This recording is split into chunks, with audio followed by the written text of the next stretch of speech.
मैंने जब ये अलसी के लड्डू घर पे बनाए तो मेरी बेटी ने पूछा ये किस चीज़ के लड्डू हैं। तो मेरे दिमाग में अचानक से आया कि उसे चॉकलेट बहुत पसंद है और इनका कलर भी चॉकलेटी है। तो मैंने उसे बोल दिया कि भाई ये चॉकलेट लड्डू हैं। तब से ये हाल है कि वो 2 लड्डू तो पर डे खा ही रही है, कभी कभी उसे मना भी करना राधे पड़ता राधे, है। नमस्कार। आप सभी का बहुत बहुत स्वागत है मेरे चैनल पर। मेरा नाम है रश्मि सचा।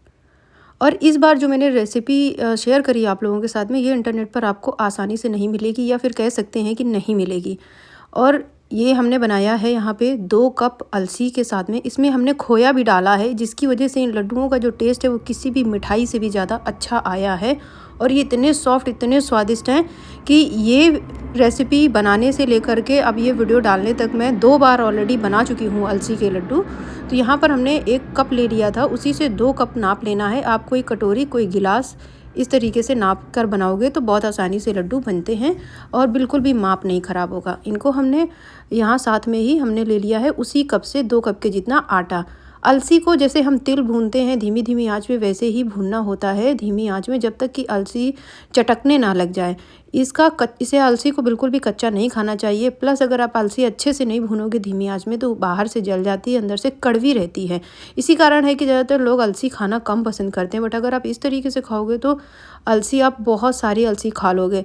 तो यहाँ पर देख सकते हो अलसी भुन गई है, यानी फ्लैक्स सीड। तो इन्हें हमने कर दिया है साइड में। और अब इसी कढ़ाई में धीमी आंच पर आटा भी भूनेंगे, जैसे पंजीरी के लिए आटा भूनते हैं ना, बिना घी के। और इन लड्डुओं की यही खासियत है कि इसमें हमने शायद 2-3 चम्मच घी का ही यूज़ किया है। आटा भुन गया है तो साइड में रख लिया है काजू बादाम, और मैंने यहाँ पे कद्दू के बीज लिए हुए हैं। आप सूरजमुखी के बीज या दूसरे कोई भी न्यूट्रिशनल जो सीड्स होते हैं वो डाल सकते हो इसमें, मखाना वगैरह, गोंद वगैरह। लेकिन मैं इस बार इनको थोड़े से लिमिटेड इंग्रेडिएंट के साथ में बना रही हूँ। आप नारियल यानी गरी भी ले सकते हो।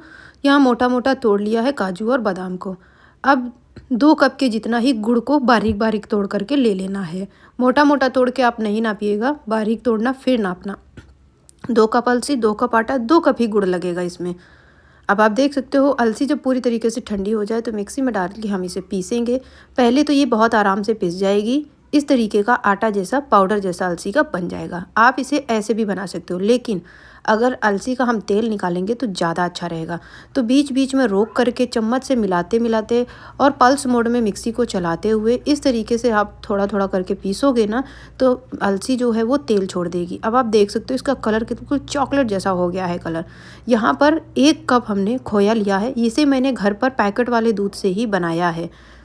और यहाँ पर फिर से उसी कढ़ाई को रखेंगे, बिल्कुल थोड़ा सा घी डालेंगे, और जो मैंने ड्राई फ्रूट्स लिए हैं, नट्स लिए हैं, इनको पहले हम यहाँ पे अच्छे से भून लेंगे धीमी आंच में और अलग हटा लेंगे। आप मखाना ले सकते हो, यहाँ पर गोंद का यूज़ कर सकते हो। जब मैंने दोबारा बनाए ये वाले लड्डू तो मुश्किल से 4-5 दिन ही चले, जब दोबारा बनाए तो मैंने उसमें गोंद भी डाला। अब यहाँ पर हम डालेंगे 1 से 2 टेबलस्पून के जितना पानी। इसमें डाल देंगे हम गुड़, जितना गुड़ हमने लिया हुआ था उतना गुड़ ले लेंगे। अगर आपने खोया नहीं लिया है, आप थोड़ा सा गुड़ की मात्रा बढ़ा सकते हो। खोया लिया है तो गुड़ की मात्रा 1.5 कप से 2 कप के लगभग कर दोगे तो अच्छा रहेगा। वैसे कोशिश करें कि आपने 2 कप ही लें अगर इस नाप से बना रहे हो, क्योंकि अलसी का जो टेस्ट है वो हल्का सा कड़वा होता है। खोया डालने से वो कड़वाहट बिल्कुल ख़त्म हो जाती है, लड्डुओं का टेस्ट बढ़ जाता है। इसमें कोई चाशनी नहीं बनानी है, बस गुड़ को पिघलाना है आपको। जब गुड़ पिघल जाए तो गैस को बंद कर देना और थोड़ा सा उसको ठंडा हो जाने देना, यानी गुड़ को। अब इसमें आटा और अलसी, साथ ही में जो हमने मेवे लिए थे वो, और इसी के साथ में यहाँ पर खोया डाल दिया है। हाथ से इस तरीके से इनको हमने खोया को हल्का सा तोड़ दिया है। अब बस करना ये है कि अच्छे से इन सबको मिलाना है। तो आप जैसे मैंने तो यहाँ कढ़ाई में ही डाल दिया, अगर आपके पास दूसरा कोई बड़ा बर्तन है तो आप सारी चीज़ों को उसमें डाल के निकाल लें, मिक्स कर लें, फिर ऊपर से गुड़ की जो चाशनी है उसमें ट्रांसफ़र कर लें। वो तरीका और भी अच्छा रहता है, क्योंकि क्या होता है ना, अगर गुड़ आपने ज़्यादा पका दिया पिघलाने के टाइम पे, कढ़ाई काफ़ी देर तक गर्म रहती है तो लड्डू बनाने में प्रॉब्लम आ सकती है। हालांकि इन लड्डुओं को बनाने में कोई प्रॉब्लम नहीं आती है, क्योंकि इसमें कोई तार नहीं बनानी होती है, बस गुड़ को पिघलाना होता है। अब ये हल्का सा ठंडा तो हमने चाशनी को कर ही लिया था, सारे इंग्रेडिएंट भी ठंडे थे। तो अब इसे हम हाथ से मिक्स कर लेंगे।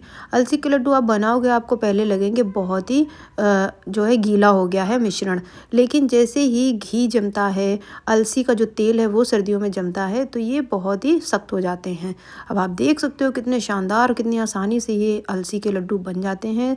तो बस भर भर के अलसी खाइए और फ़ायदे उठाइए। वीडियो को लाइक